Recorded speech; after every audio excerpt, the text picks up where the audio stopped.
नमस्कार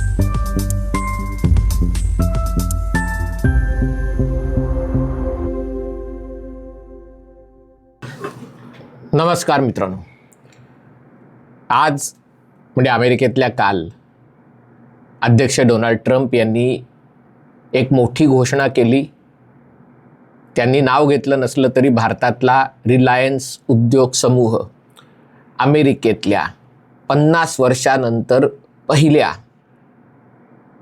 मोठ्या तेल शुद्धीकरण प्रकल्पात, जसा तेल शुद्धीकरण प्रकल्प आपल्याकडे नाणार येथे होणार होता पण तो कर्मदरिद्री वृत्तीच्या लोकांनी हाणून पाडला, पण तसाच एक भव्य तेल शुद्धीकरण प्रकल्प अमेरिकेत बांधला जात आहे. ट्रम्प यांनी घोषणा केली 300 अब्ज डॉलर प्रकल्प. अर्थात ट्रम्पचं पण अनेक गोष्टीत संजय राऊतांसारखं असतं, त्यामुळे ते मनावर घ्यायचं नसतं. खरी आकडेवारी मी सांगणार आहे, पण 300 अब्ज डॉलर प्रकल्प आणि भारताचा रिलायन्स उद्योग समूह तो बांधणार आहे. अमेरिकेतल्या टेक्सास या राज्यामध्ये जो रिपब्लिकन पक्षाचा गड आहे तिथे तो बांधला जाणार आहे. अमेरिका फर्स्ट रिफायनिंग कंपनी हे त्याच्यामध्ये मुख्यतः त्यांची प्रवर्तक आहे. रिलायन्सकडनं या प्रकल्पामध्ये 9 आकडी, म्हणजे किती ते तुम्ही हे करा आणि त्याच्या पुढे डॉलर लावा, डॉलर लावले की आणखीन 2 आकडे, म्हणजे जवळपास 90 धरले तर आणखीन 2 आकडे वाढतात, एवढी गुंतवणूक करणार आहे. आणि एकूण प्रकल्पाची गुंतवणूक ही 10 आकडी असणार आहे असं त्याच्यात सांगण्यात आलं. आणि मग त्याच्यात स्पष्ट करण्यात आलं की हे 300 अब्ज डॉलर म्हणजे काय, तर या तेल प्रकल्पात, तेल शुद्धीकरण प्रकल्पात असं म्हटलं जात आहे की रिलायन्स उद्योग समूह पुढचं 20 वर्ष या प्रकल्पातून जवळपास सगळंच्या सगळं तेल खरेदी करणार आहे. शुद्ध झालेलं तेल किंवा इतर सगळ्या त्याच्यामध्ये बाय प्रॉडक्ट्स होतात आणि त्या एकूण त्याचा टर्नओव्हर आहे तो 300 अब्ज डॉलर असणार आहे. याच्यामध्ये प्रक्रिया केलेल्या तेलाची किंमत 125 अब्ज डॉलर, म्हणजे 125 म्हणजे 1 अब्ज म्हणजे साधारणतः 100 कोटी, म्हणजे 12,500 डॉलर, म्हणजे तुम्ही धरा साधारणतः 1,10,000 कोटी, त्याच्याहून जास्त, म्हणजे पण 12,500 डॉलर इतकं गुणिले 100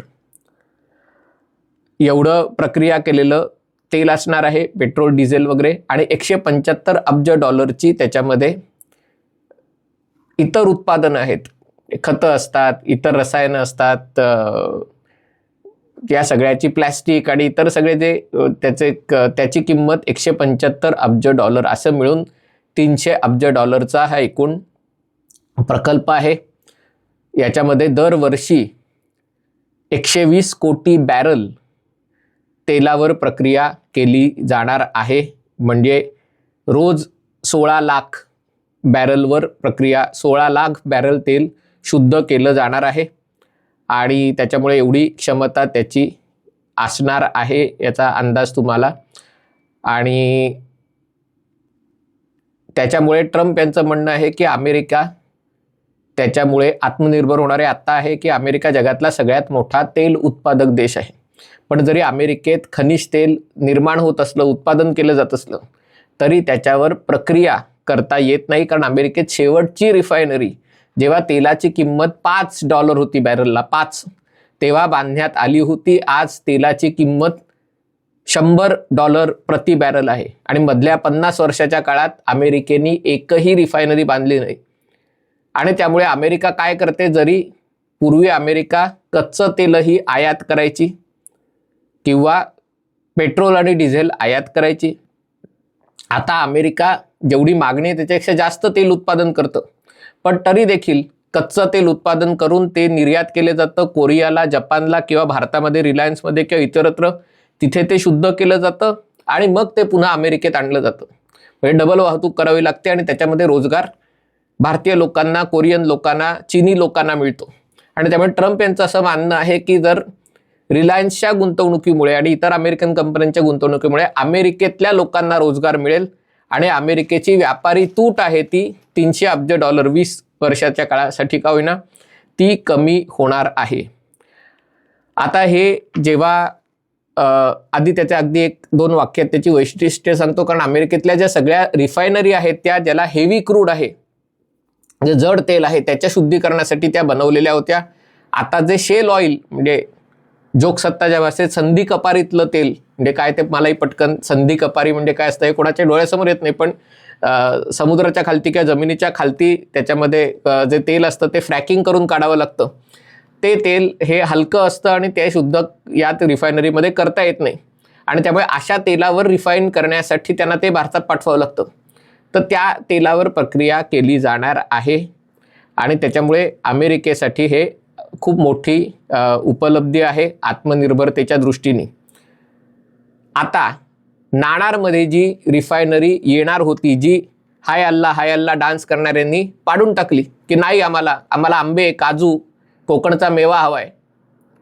गुजराती मारवाडी येऊन जमिनी विकत घेत आहेत, भूमिपुत्राला जमिनी नाहीत. म्हणजे गुजरात्यांच्या लग्नात जाऊन नाचणारे पण गुजराती रिफायनरी नको म्हणणारे किंवा गुजरात्यांनी जमिनी घेतलेली आम्हाला नको आहेत असं म्हणणारे नाणारच्या प्रकल्पात देखील बघणं आवश्यक आहे. कारण नाणारच्या प्रकल्पामध्ये जवळपास 44 अब्ज डॉलर गुंतवणूक होणार होती. त्यातली अर्धी गुंतवणूक भारतीय पेट्रोल कंपन्या म्हणजे याच्यामध्ये Hindustan petroleum, Bharat petroleum, Indian oil company करणार होती आणि उरलेली गुंतवणूक होती ती अबुधाबी नॅशनल ऑइल कंपनी आणि सौदी अरेबियाची आरामको ह्या 2 कंपन्या करणार होत्या आणि त्याच्यामुळे एकूण साधारणतः 3 लाख कोटी रुपयांची गुंतवणूक याच्यामध्ये होणार होती. त्याच्यामध्ये जमीन 15,000 एकर हवी होती, नंतर त्यांनी 6,000 एकर केली. मग पण त्याच्यातनं 1 लाख थेट रोजगार आणि बाकी लाखो पर्यायी रोजगार त्याच्यामध्ये उपलब्ध झाले असते. याच्यामुळे कोकणच्या किनाऱ्यावर फक्त तेल शुद्धीकरण नाही तर त्याच्यातनं अनेक वेगवेगळ्या प्रकारचे जे उद्योग उभे राहतात तेही उभे राहिले असते. संपूर्णतः ग्रीन रिफायनरी होती आणि रिलायन्सचं जे आत्ता वंताराला जाऊन तिकडच्या प्राणी संग्रहालयाला भेट देतात त्यांनी तिथे बघितलंच असेल की संपूर्ण एका प्रकारे ओसाड जमिनीवर उभ्या केलेल्या रिलायन्सच्या जामनगर येथील प्रकल्पात संपूर्णच्या संपूर्ण समुद्राचं शुद्ध केलेलं पाणी वापरलं जातं. त्याच्यामुळे मच्छीमारीवर तिथे कोणताही परिणाम होत नाही. तिथे त्यांनी जगातली सगळ्यात मोठी आमराई त्यांनी बांधलेली. अर्थात तिकडे हापूस आंबे येत नाहीत, केसर आंबे येतात, पण ते केसर आंबे जामनगर ते सर्वोत्तम असतात आणि हे खाऊन येत असतील जातात तेव्हा.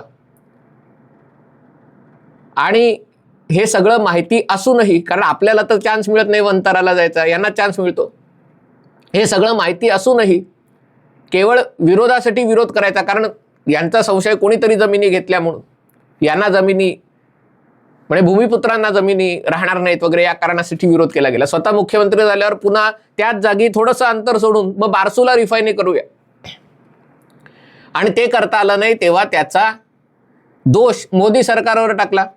पण हे लक्षात घेतलं पाहिजे, तेलाच्या किमती या रोज बदलत असतात.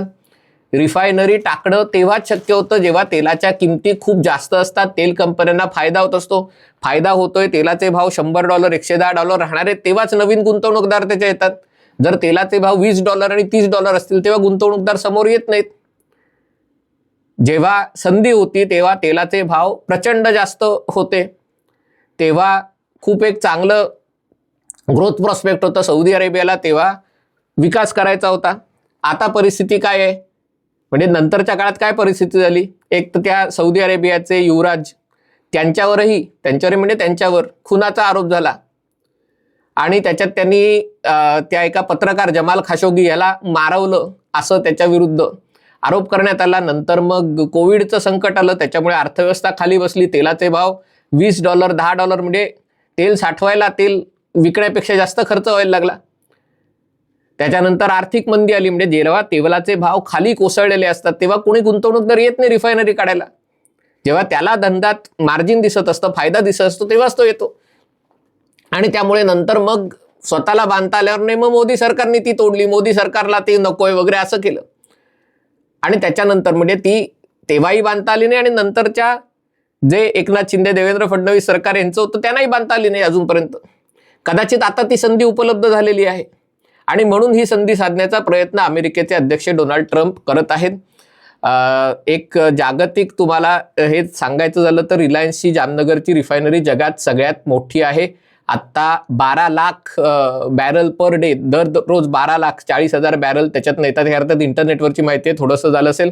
त्याच्या खालोखाल दुसऱ्या क्रमांकावर व्हेनेझुएला, तिसऱ्या क्रमांकावर दक्षिण कोरिया. पण चीनमध्येही खूप मोठ्या रिफायनरी आहेत. त्यांची सगळ्यात मोठी झेंजियांगला रिफायनरी आहे, ती 8 लाख बॅरल आहे. म्हणजे रिलायन्सची क्षमता 12.5 लाख आहे आणि चीनमधल्या सगळ्यात मोठ्या रिफायनरीची क्षमता 8 लाख पर बॅरल आहे. पण चीनमध्ये भरपूर रिफायनरी आहे आणि म्हणून अमेरिकेला स्वतः त्याच्यामध्ये आत्मनिर्भर व्हायचं आहे.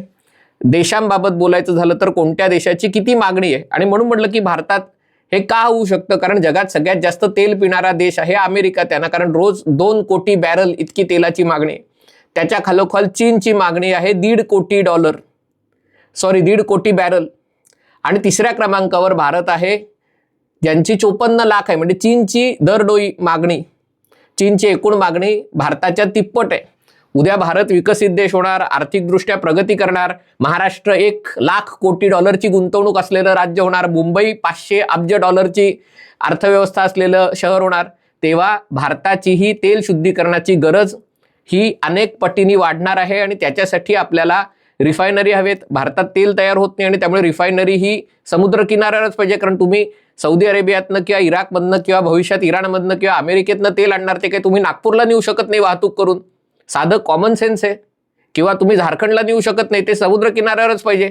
तेल येणार जर इराकमधनं, तर ते काही तुम्ही विशाखापट्टणमला ती रिफायनरी बांधू शकत नाही. तेल जर सिंगापूरहून येणार असेल तर विशाखापट्टणमला समजू शकतो. तिथेही पुन्हा वादळाची शक्यता, भूकंपाची शक्यता, सगळ्या गोष्टी बघाव्या लागतात.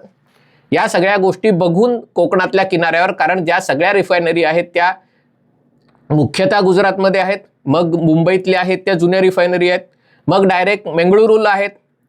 आणि युद्धाच्या प्रसंगी आपण बघतोय आता काय होतंय, सगळ्या रिफायनरी जेव्हा एका ठिकाणी असतात आणि जेव्हा युद्ध होतं तेव्हा किती मोठी अडचण होते. आणि म्हणून त्या स्प्रेड आउट असल्या पाहिजेत. म्हणून त्या कोकणच्या किनाऱ्यावर, म्हणजे मुंबई ते मँगलोर याच्यामध्ये ती रिफायनरी असणं आवश्यक होती. पण तेव्हा ती संधी घालवली.